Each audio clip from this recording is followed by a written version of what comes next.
Ayan, ano ba ang nangyari? Hello, good morning. Ano ba ang nangyari sa The Blackman family? Hindi yata tayo updated. Ayun nga, nagmarites nga po tayo kasi hindi tayo sa mga balita.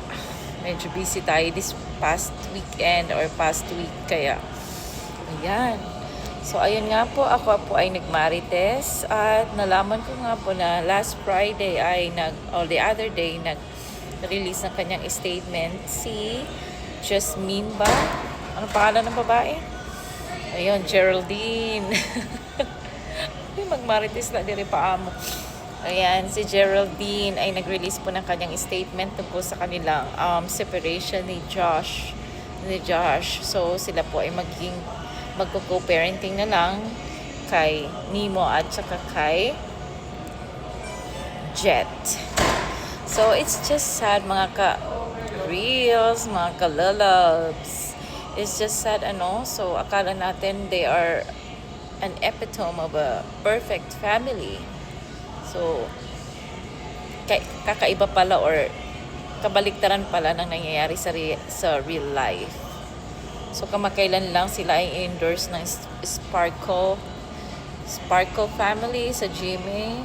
Tama ba yun?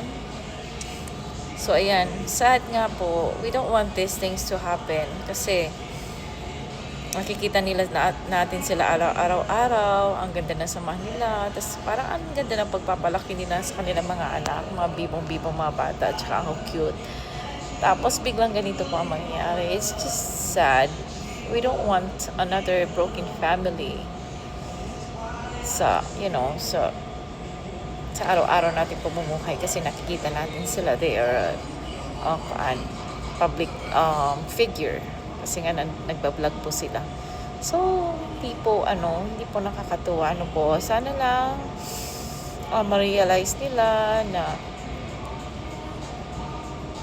hindi maging magandang effect ng paghihiwalay sa mga bata. They can still work on it. Diba? So, sana ma-patch up nila kung ano man po mga differences meron sila. Kasi after all, tayo mga magulang, last na natin nag-isip yung sarili natin eh. Mas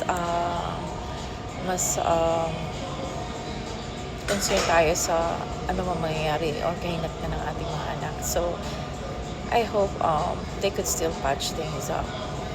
Ayan. So, huwag na tayo magmarites. Tama na yun. Pagdasal na lang natin sila na maging okay sila. Okay? Bye!